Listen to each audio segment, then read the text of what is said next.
Sziasztok! Én Sziszi vagyok, és ez itt a Hungarian with Sissi podcast magyarul tanulóknak.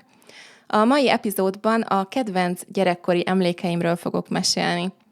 A témaötletet köszönöm szépen Luca Lampariellónak, aki nem csak lelkes patrontak, hanem óriási inspiráció is számomra, és külön köszönet Rafaelnek, a podcast legnagyobb támogatójának. This podcast was made possible thanks to our Patreon community. By joining us, you can access the podcast transcripts and other materials and services for improving your Hungarian. If you want to join us, go to patreon.com/HungarianWithSissi. Én egy énekzenei általános iskolába jártam, ahol nagyon fontos volt az énekóra, és volt kórus is.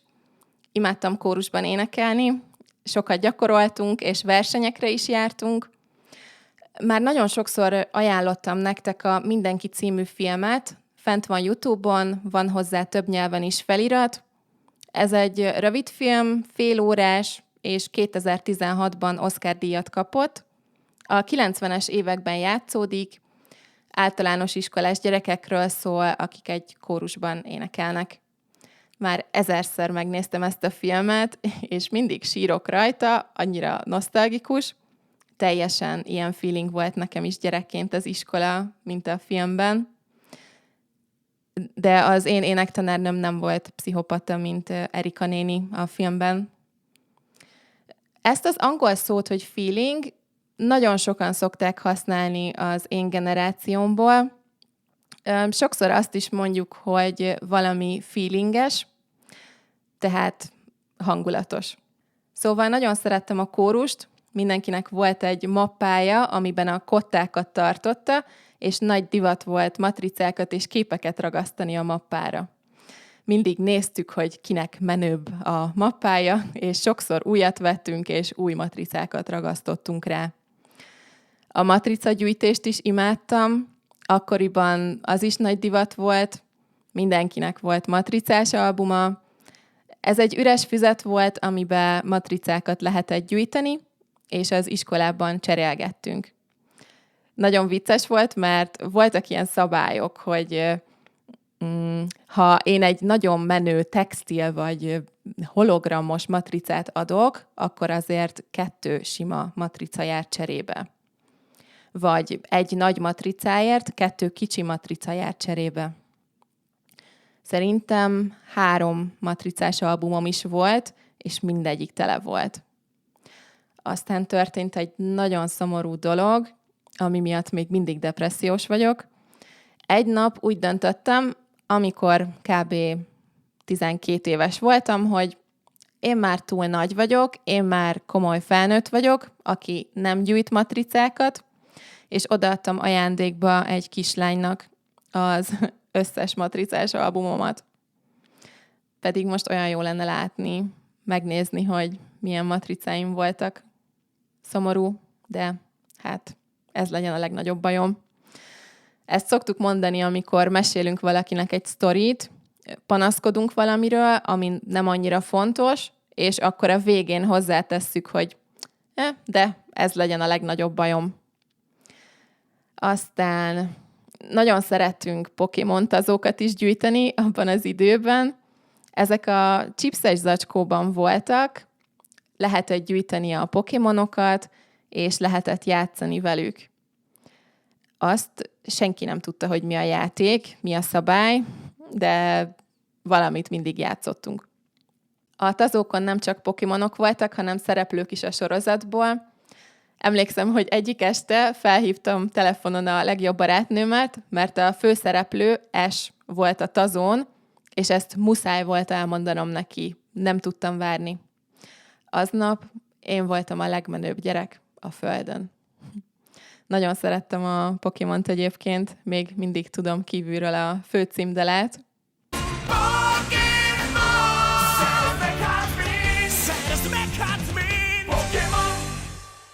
Amúgy most eszembe jutott, hogy érdekes lehet megkeresni YouTube-on a kedvenc rajzfilmjeitek főcímdalait magyarul.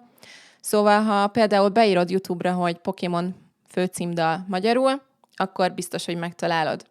Lehet kísérletezni más rajzfilmekkel is. Most gondolkozom, hogy mik vannak még.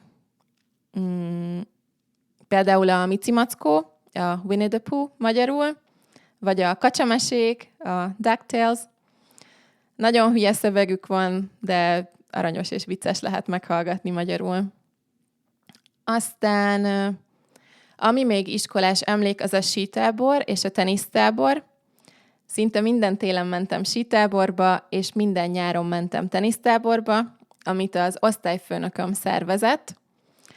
Az osztályfőnök az egy tanár, minden osztálynak van egy osztályfőnöke általános iskolában és gimnáziumban, aki olyan, mint egy iskolai anyuka vagy apuka. Az osztályfőnökkel általában személyesebb témákról is beszélgettünk. Nekem Klári néni volt az osztályfőnököm általános iskolában 10 éves koromtól. Nagyon szerettem a sítábort és a tenisztábort is. Nem csak az én iskolámból mentek gyerekek, hanem más iskolákból is.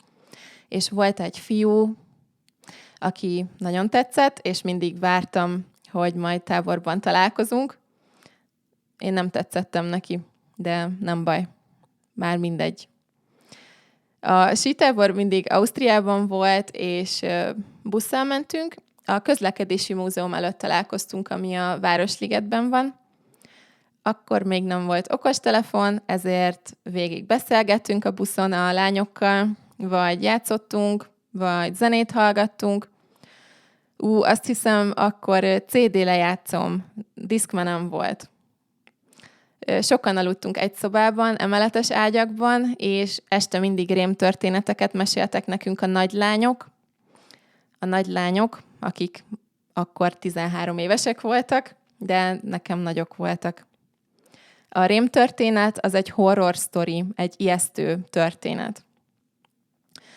Délelőtt és délután siáltunk, nem voltam túl ügyes, kicsit féltem, de szerettem siálni, csak nem a fekete pályán. A sípálya mellett volt egy kis étterem, ott ebédeltünk. Most is emlékszem, hogy ezt a 2 mondatot tudtam németül, hogy ich möchte Pommes, sült krumplit kérek, és ich möchte Germknödel, gőzgombócot kérek. Nem tudom, ez jó-e németül, de értették.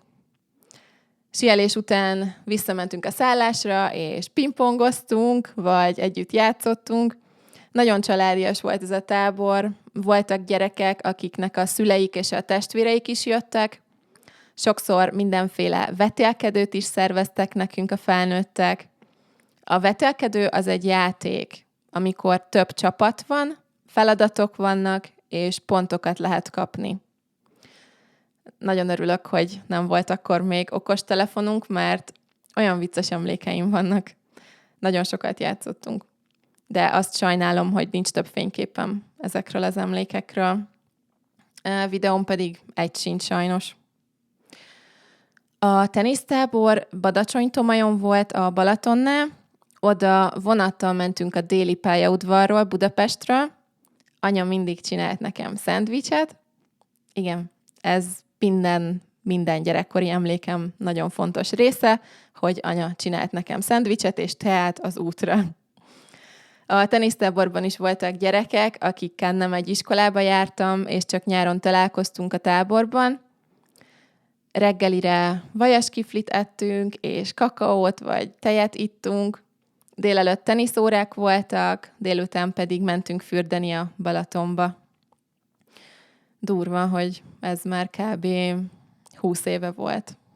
Az utolsó emlék, amiről akartam még mesélni, az pedig az egyik kedvenc gyerekkori filmem, a Harriet a kém.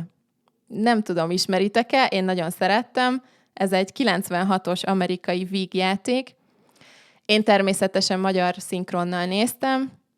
Egy kislányról szól, aki írónő akar lenni, mindig naplót ír, megfigyel embereket, és mindent leír egy füzetbe.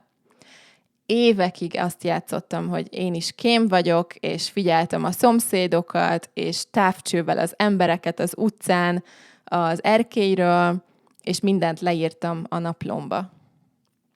A filmben Harriet nagyon csúnya dolgokat ír a barátairól, az osztálytársairól a naplójába, ezért természetesen én is írtam nagyon gonosz, nem szép dolgokat. egyiket sem gondoltam komolyan, de hát én voltam Harriet, úgyhogy nem volt választásom. Szerencsére az én naplómat nem olvasta el senki. Nem csak naplót írtam, hanem verseket és romantikus történeteket is. Mindegyik nagyon rossz volt, de baromi vicces. Nagyon vicces visszaolvasni. Nagy dráma királynő voltam. Fikciót és verseket már nem írok, de rövid szövegeket most is írok Patreonra, meg podcastot és videót is készítek, úgyhogy a történetmesélés az megmaradt, de remélhetőleg a stílusom már fejlődött azóta. A régi naplóim sajnos nem tudom, hol vannak, de van egy gyerekkori kincses ládám, egy doboz, amiben régi levelek, füzetek és fényképek vannak. Fogok csinálni egy külön YouTube videót is erről a gyerekkori nosztalgiáról, mert van egy nagyon tipikus magyar dolog, ami mindenkinek volt, amikor kicsi voltam, és szeretném nektek megmutatni. És megmutatok néhány emléket is a dobozból, úgyhogy majd figyeljétek, hogy mikor jön YouTube-on, ha érdekel a téma. Patreon tagoknak feltöltöm majd külön az audiót és a leíratot is a videóhoz. Ha szeretnél te is tag lenni, és kipróbálnál egy új módszert magyar tanuláshoz, akkor a leírásban találod a linket. Na, én ennyit szerettem volna mondani ebben az epizódban. Ha van kedved, írd meg kommentben a te kedvenc gyerekkori emlékedet, vagy emlékeidet. Nagyon jó lenne olvasni. Köszi szépen, hogy itt voltatok, további szép napot. Sziasztok!